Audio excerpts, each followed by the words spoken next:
नमस्कार, जय हिंद दोस्तों। मैं आपका दोस्त शुभम गिरी आप सभी लोगों का हार्दिक स्वागत करता हूं अपने YouTube channel study with Shubham Giri में।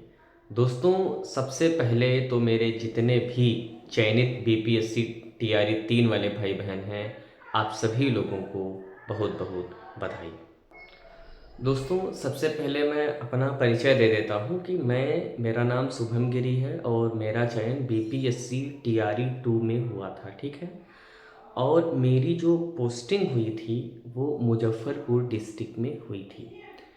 कैसे काउंसलिंग हुई थी, क्या होता है, और ये जो प्रॉब्लम्स आ रही हैं बैंक अकाउंट को लेकर के, जो बहुत सारी डाउट्स हैं आपके मन में कि बैंक अकाउंट कहाँ का होना चाहिए, किस बैंक में होना चाहिए, कहाँ खुलवाएं, ये सारे डाउट्स मैं क्लियर करूँगा।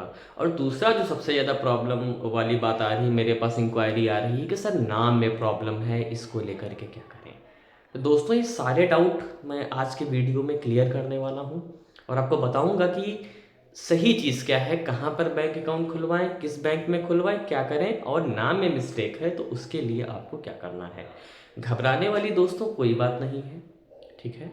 मैं बिल्कुल सहज तरीके से आपको बताऊंगा। मगर दोस्तों, वीडियो में आगे बढ़ने से पहले मेरा निवेदन है आपसे कि अगर आप पहली बार मेरे चैनल पर जुड़े हैं और आपको नियमित रूप से बीपीएससी से रिलेटेड सारी सूचनाएं और ऑथेंटिक सूचनाएं चाहिए तो हमारे चैनल स्टडी विद शुभम गिरी को सब्सक्राइब करिएगा और बेल आइकन को प्रेस करिएगा ताकि मेरी आने वाली सारी वीडियोस के नोटिफिकेशन आपको मिलती रहे। तो दोस्तों, सबसे पहले मैं बताता हूँ बैंक अकाउंट किस बैंक में होना चाहिए। दोस्तों, बैंक अकाउंट वैसे तो किसी भी बैंक में आपका होगा, चल जाएगा। उसकी पासबुक होनी चाहिए, उसकी चेकबुक होनी चाहिए, एटीएम तो आपके यूज़ पे डिपेंड करता है। लेकिन मैं प्रेफर करता हूं कि आपका बैंक अकाउंट एसबीआई में होना चाहिए। अब आप सवाल करेंगे कि सर एसबीआई में क्यों होना चाहिए। देखिए दोस्तों, जो बिहार गवर्नमेंट हर जिले में एक ट्रेजरी है, ठीक है। ट्रेजरी का मतलब है जहां से आपकी सैलरी रिलीज होगी आपके बैंक अकाउंट में, वो ट्रेजरी उसको बोलते हैं। तो ट्रेजरी का जो बैंक अकाउंट है बिहार गवर्नमेंट में वो है एसबीआई में। तो जब वो सैलरी ट्रांसफर करता है 1 तारीख को या 2 तारीख को, तो जितने भी एसबीआई अकाउंट में हमारे गवर्नमेंट एम्प्लॉय होंगे, फर्स्ट डे उनकी सैलरी उनके अकाउंट में ट्रांसफ़र हो जाती है। लेकिन अगर आपका अदर किसी बैंक में अकाउंट है तो वो सैलरी आएगी, मैं ये नहीं कह रहा नहीं आएगी, मगर वो 1-2 दिन लेट आ सकती है। यानी जिस दिन सबकी आएगी शायद उस दिन आपकी सैलरी ना आए। तो अगर आपको टाइम पर सैलरी चाहिए और जिस दिन सबकी आए उसी दिन आपकी आ जाए, तो आप अपना जो बैंक अकाउंट है इसको एसबीआई में खुलवाइए। बाकी दोस्तों आपकी मर्जी, जैसा आप कहें। ठीक, क्लियर है। पहला डाउट क्लियर हो कि अकाउंट कहाँ खुलवाएं, तो एसबीआई में खुलवाएं। दूसरा सवाल है कि सर पहले से अकाउंट है तो क्या करें। दोस्तों, अगर पहले से अगर आपका एसबीआई में अकाउंट है तो कोई दिक्कत वाली बात नहीं है, आप उसी अकाउंट को लगा दीजिएगा। बस उसकी क्या होनी चाहिए, मैंने बताया पासबुक होनी चाहिए, चेकबुक होनी चाहिए। अगर नहीं है तो उसको आप जा करके निकलवा लीजिए। अभी बहुत टाइम है, तब तक चीज़ें क्लियर हो जाएगी, ठीक है। तो पहला सवाल क्लियर है कि अगर है तो कोई दिक्कत, अगर नहीं है। दूसरा सवाल क्या है कि अगर नहीं है तो क्या करें। जहां रहते हैं, मान लीजिए यूपी में रहते हैं, यूपी में खुलवाएं, झारखंड में रहते हैं, झारखंड में खुलवाएं, या जहां पर पोस्टिंग होगी वहां खुलवाएं। इसको लेकर के भी डाउट है। दोस्तों, मैंने क्या कहा कि आपका बैंक अकाउंट होना चाहिए वो भारत के किसी भी हिस्से में हो, कोई प्रॉब्लम वाली बात नहीं है, एसबीआई में होना चाहिए। पहले से अकाउंट खुलवा लीजिए दोस्तों, सुविधा रहेगी। आपके होम टाउन में, आपके होम ब्रांच में आपका अकाउंट हो जाएगा। वरना वहाँ बिहार जाएंगे, कोई ज़रूरी नहीं है कि आपका जो ट्रेनिंग सेंटर होगा वहाँ पर बैंक वाले खोलने के लिए आएँ। मेरे ट्रेनिंग सेंटर पे मैं बताऊँ, वहाँ पर था मैं मुजफ्फरपुर में, बैंक वाले नहीं आए थे, है ना। तो ये प्रॉब्लम आ सकती है, फिर आपको ढूंढना पड़ेगा, ट्रेनिंग से अनुमति लेनी पड़ेगी, सर हमको बैंक अकाउंट खुलवाने जाना है। तो इन सभी प्रॉब्लम से दोस्तों बचने के लिए आप क्या करें, पहले से ही अपना एसबीआई में अकाउंट खुलवा लीजिए, ताकि ये जो अकाउंट वाला ये जो अड़चन है ना, ये समाप्त हो जा सके। और ट्रेनिंग सेंटर पे ही आपसे एक अकाउंट डिटेल मांगी जाएगी, मैं बता दूं। इसलिए पहले से ही आप एक अपना अकाउंट खुलवा लीजिए, ठीक है। और ये दोस्तों आपका बैंक की डिटेल की सारी जानकारी हो गई। मेरे ख्याल से सारी दिक्कतें आपकी ख़त्म हो गई होंगी। फिर भी बैंक से रिलेटेड कोई भी डाउट अगर रह गया हो तो आप कमेंट करिएगा, उसका भी उत्तर हम देंगे। दूसरी जो बड़ी समस्या आ रही है वो किसी के नाम में मिस्टेक है, किसी का आधार पे एड्रेस कुछ और है, डाला कुछ और है, इस तरीके के प्रॉब्लम है, नाम में गैप है। तो इसको लेकर के क्या करना है, तो ऐसी जिन लोगों को प्रॉब्लम है वो लोग भी मेरी बात को सुन लीजिए दोस्तों। कोई प्रॉब्लम वाली बात नहीं है, ये छोटी मोटी चीज़ें हैं, छोटी मोटी चीज़ें हैं, होती हैं, ठीक है।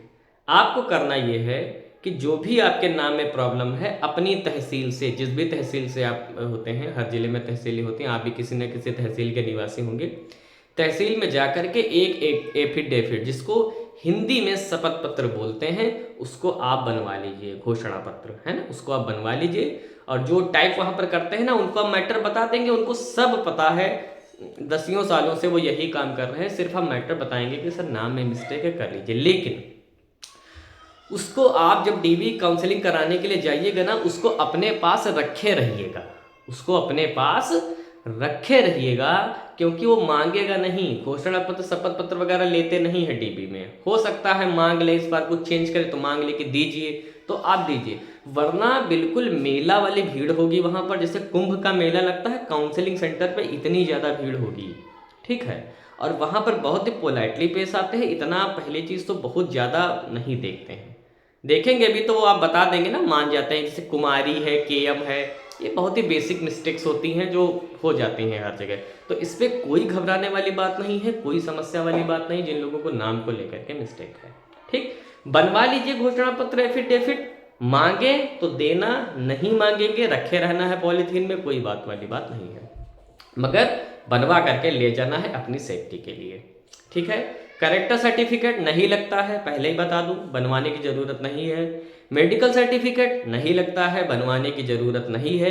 वही डॉक्यूमेंट्स लगेंगे जो आपने फॉर्म भरते वक्त अपलोड किए थे, वही वाटरमार्क वाले आप डाउनलोड करेंगे, उन्हीं को लेकर के जाएंगे। 2 सेट जमा होंगे, 6 फोटो जमा होंगे, ठीक, मेरे ख्याल से बात समझ। इसके अलावा एडमिट कार्ड की कम से कम 10 कॉपी रखिएगा, हर जगह वहीं पर लगेगी, ठीक है, इसलिए कोई दिक्कत वाली बात नहीं है।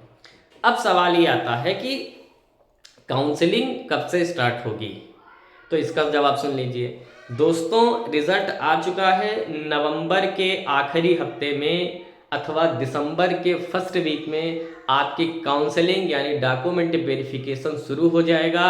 जो भी डॉक्यूमेंट्स में कमी हो, आधार पे मोबाइल नंबर नहीं लगा है, लगवा लीजिए। और दूसरी बात दोस्तों ये समझ लीजिए, दूसरी बात ये है कि आप सभी लोग इस तरीके से जाइएगा, इस तैयारी के साथ जाइएगा कि वहीं से आपको ट्रेनिंग पे भेज देंगे, आने का मौका नहीं मिलेगा, वहीं से ट्रेनिंग करेंगे, फिर ट्रेनिंग से ही आपकी सीधा पोस्टिंग हो जाएगी। इसलिए कपड़े उपड़े रख करके, खाने पीने वाली चीज़ें रख करके पूरी तैयारी के साथ आप सभी लोग जाइएगा। ये दोस्तों सारी जानकारी थी, मैंने बता भी दिया है। और फिर भी आपके मन में कोई सवाल रह गया हो तो आप पूछ सकते हैं, हम आपके सारे डाउट क्लियर करेंगे।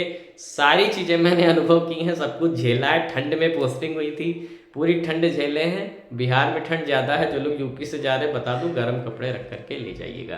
तो दोस्तों वीडियो कैसी लगी कमेंट करिएगा, कोई डाउट हो फिर से पूछेगा, मैं सारे सवालों के जवाब आपको देता रहूँगा। दोस्तों वीडियो अच्छी लगी हो तो प्लीज़ चैनल को सब्सक्राइब करिए और वीडियो को शेयर करिए, लाइक करिए, मुझे आपके सपोर्ट की ज़रूरत है।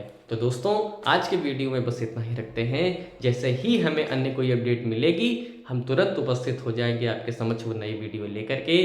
तब तक आप सभी अपना अच्छे से ख्याल रखिएगा और आप लोगों को फिर से एक बार बहुत बहुत बधाई और मेरे साथ बोलिए जय हिंद जय भारत।